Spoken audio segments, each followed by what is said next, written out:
দক্ষিণের জনপ্রিয় অভিনেতা ধানুষ এবার হতে যাচ্ছেন ভারতের রাষ্ট্রপতি। এই খবর রীতিমতো ঝড় তুলেছে নেট দুনিয়ায়। যদিও বাস্তবে নয়, বরং পর্দার রাষ্ট্রপতি হচ্ছে চরিত্রে ধরা দেবেন তামিল এই অভিনেতা। সেই সাথে নানা চমক থাকবে তার আসন্ন এই সিনেমায়। চলচ্চিত্র ক্যারিয়ারে এতদিন রোমান্টিক অ্যাকশন চরিত্রে বড় পর্দা মাতালেও এইবার প্রথমবার মতন বায়োপিকে অভিনয় করতে যাচ্ছেন এই অভিনেতা।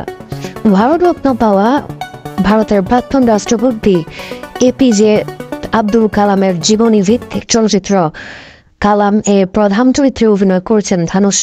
চলচ্চিত্রটি ৭৮তম কান চলচ্চিত্র উৎসবে উন্মোচন করা হয়েছে, যেটি নির্মাণ করবেন নির্মাতা ওমরাও।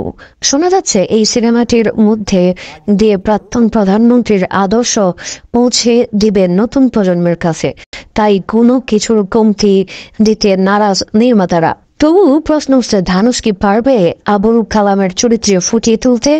ওমরাও কি পারবেন নির্মাতার মসিয়া না দেখাতে? সব থাকছে এবারের বিশেষ পর্বে। যে মানুষটির জীবনের পথ চলা শুরু হয়েছিল তামিলের এক ক্ষুদ্র মৎস্যজীবী হিসেবে, তিনি একদিন হয়ে উঠেছিলেন ভারতের রাষ্ট্রপতি। এবার তারই জীবন উঠে আসছে বড় পর্দায়, তাও আবার ধানুষের মতন শক্তিশালী এক অভিনেতার অভিনয়ের মাধ্যমে। দক্ষিণী সিনেমার তারকা ধানুষ অভিনয় ও সঙ্গীত দুই ক্ষেত্রেই সমান দক্ষতায় পরিচয় দিয়েছেন।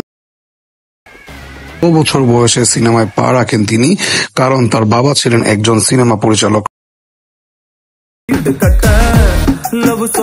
থেকেই দর্শকদের মন জয় করতে খুব বেশি সময় নেননি। এ পর্যন্ত প্রায় ৫০টি সিনেমায় অভিনয় করেছেন ধানুষ। সর্বশেষ তাকে দেখা গেছে নীলভুক এনমেল এন্নাদি কেবাম সিনেমায়। অভিনয়ের পাশাপাশি এবারই প্রথম বায়োপিকে কাজ করছেন তিনি। ভারতের প্রাক্তন রাষ্ট্রপতি এপিজে আবুল কালামের জীবন ও কর্মের উপর ভিত্তি করে নির্মিত হচ্ছে কালাম সিনেমা। এই সিনেমার প্রাক্তন রাষ্ট্রপতির চরিত্রে অভিনয় করবেন ধানুষ। ৭৮তম কান চলচ্চিত্র উৎসবে আনুষ্ঠানিকভাবে সিনেমার নাম ঘোষণা করা হয়েছে। সিনেমাটি পরিচালনা করবেন আদিপুরুষ ছবির নির্মাতা ওম রাউত।